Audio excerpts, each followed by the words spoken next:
नया साल 2025 आ चुका है और इसका खुमार भी शुरुआती हफ्ते में रहने वाला है।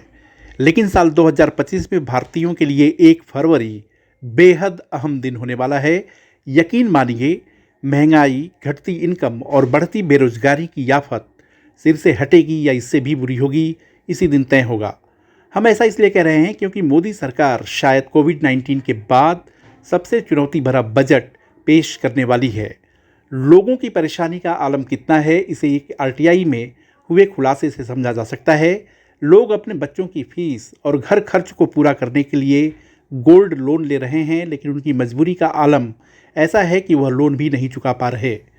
इसी तरह लोग हर बात पर लगने वाले जीएसटी से भी परेशान हैं और हाल ही में जिस तरह पॉपकॉर्न पर जीएसटी लगाया गया है, उस पर लोग ज़्यादा भड़क गए और सोशल मीडिया पर वित्त मंत्री निर्मला सीतारमण से नाराज़ होकर तरह तरह के मीम्स भी शेयर कर रहे हैं।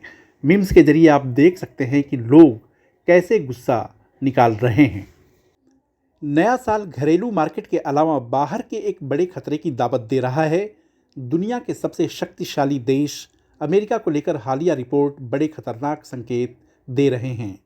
प्लेटफॉर्म स्मॉल केस के मुताबिक अमेरिकी अर्थव्यवस्था पर कई खतरे मंडरा रहे हैं।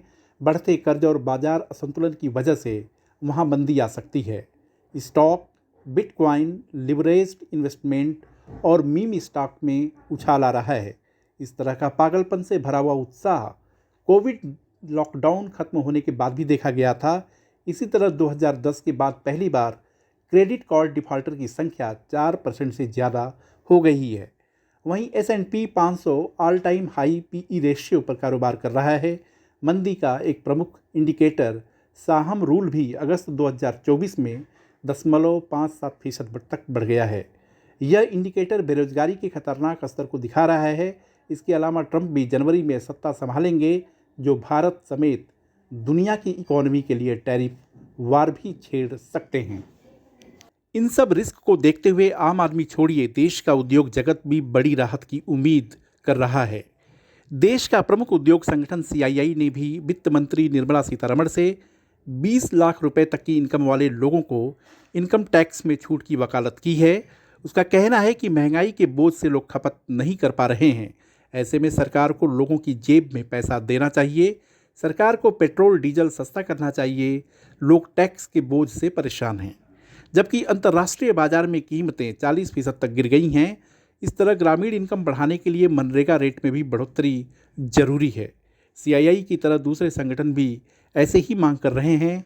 असल में लोग खाने पीने की वस्तुओं से लेकर दवाई, किराया, स्कूल फीस और ज़रूरी वस्तुओं की कीमतों से बेहद परेशान हैं और हर बात पर लिए जाने वाले जीएसटी से सरकार से नाराज़गी बढ़ती जा रही है। खासतौर से मिडिल क्लास को लगने लगा है कि वह इनकम टैक्स भी देता है, जीएसटी भी देता है और जब बड़ी राहत देने की बात आती है तो सरकार गरीब को फ्री राशन और उनके लिए कैश स्कीम दे देती है और अमीर को डायरेक्ट या इनडायरेक्ट तरीके से टैक्स में छूट देती है। साफ है कि 1 फरवरी की तारीख मोदी सरकार के लिए मौका है और आम आदमी के लिए बड़ी उम्मीद। अब देखना है कि किसका न्यू ईयर मनता है।